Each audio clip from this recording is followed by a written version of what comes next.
Hai teman-teman, hari ini saya ingin membuat video pemeriksaan deteksi dini faktor risiko stroke. Untuk kasusnya bisa kita lihat ada wanita 50 tahun dengan diabetes mellitus, lalu hasil kolesterolnya adalah 267 mg per desiliter, tidak merokok, lalu tensinya adalah 154/66 ml. Untuk instrumen pertama kita pakai tabel prediksi risiko PTM. Karena dari kasus diketahui ada status diabetes, kita gunakan tabel carta dengan status diabetes mellitus.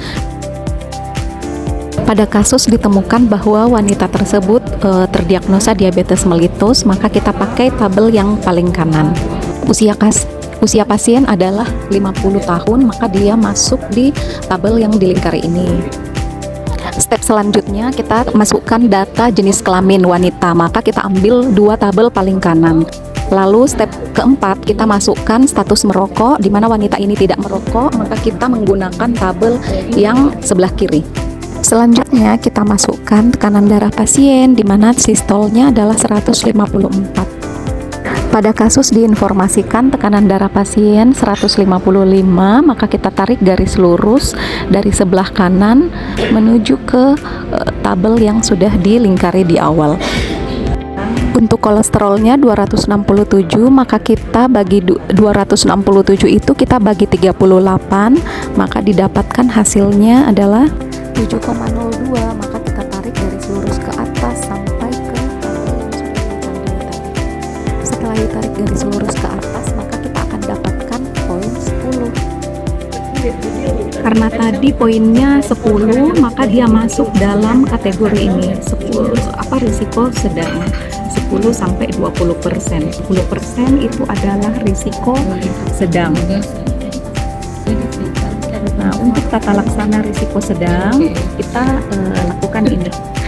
Konseling, diet, termasuk rendah lemak, aktivitas fisik, upaya berhenti merokok, dan berhenti minum alkohol. Untuk tata laksananya, kita pertimbangkan penggunaan obat hipertensi karena tadi tensinya di atas 140/90. Untuk DM juga karena pasien ada DM, maka kita berikan obat anti diabetes baik oral. Jika tidak makan dengan oral, maka kita pertimbangkan pemberian insulin. Lalu kita harus lakukan follow up setiap 3-6 bulan sekali.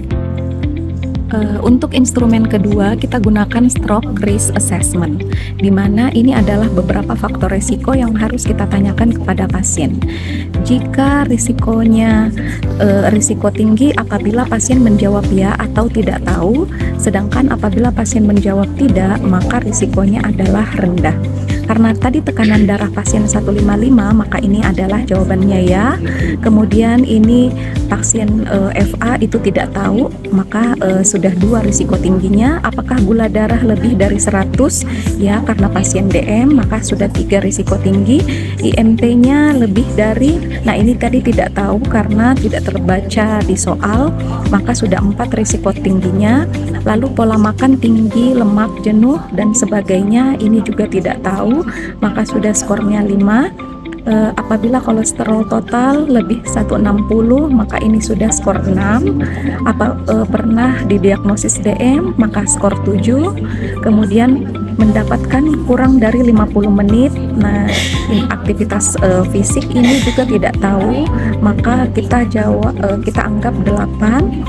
Terus riwayat pribadi keluarga, nah ini juga tidak tahu, 9.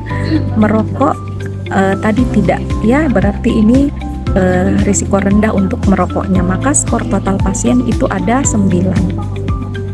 Karena skor risiko tinggi lebih banyak dibanding risiko rendah, yaitu 9 risiko tinggi dan 1 risiko rendah, maka perlu pemeriksaan lebih lanjut pada pasien. Nah, pada selanjutnya kita akan melakukan screening Montreal Cognitive Assessment, ya atau disingkat dengan MOCAINA, di mana di sini kita mengisi identitas pasien, nama, pendidikan terakhir, jenis kelamin perempuan, umur pasien 55 tahun, dan tanggal pemeriksaan. Lalu kita minta pasien menggambar 1A, B, 2B, kemudian 3C, dan seterusnya, di mana pasien berhasil menggambar dengan benar, maka kita beri skor 1. Lalu pasien bisa menggambar dengan benar kembali kubusnya, Di sini terlihat pasien masih salah dalam menulis jarum jam. Maka skornya untuk pertanyaan pertama ini 4/5. Kemudian untuk penamaan, di sini pasien berhasil menyebutkan gambar gajah, badak, dan unta, maka skor maksimal menjadi 3/3. Untuk memori pada recall setelah 5 menit, pasien tidak berhasil menyebut kata sutra. Maka di sini kita isi 0, jadi skornya 4/5.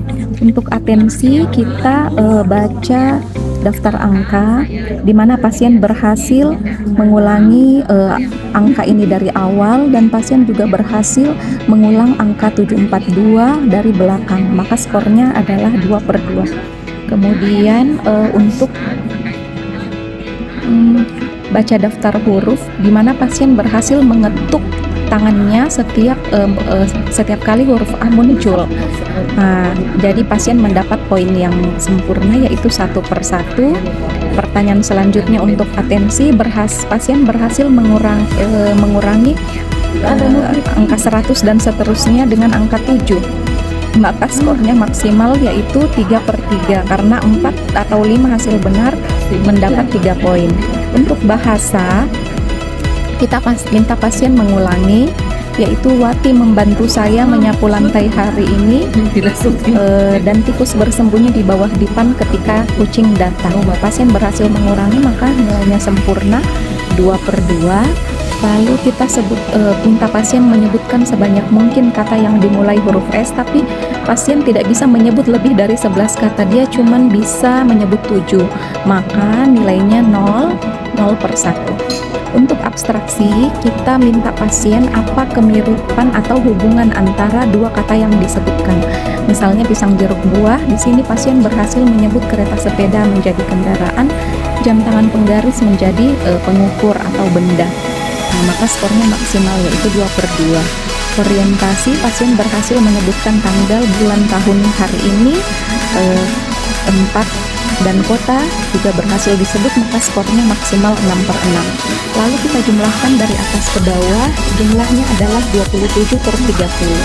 Maka skornya untuk screening MOKA ini adalah normal. Pasien tamatan SMA, jadi tidak perlu ditambahkan 1 poin.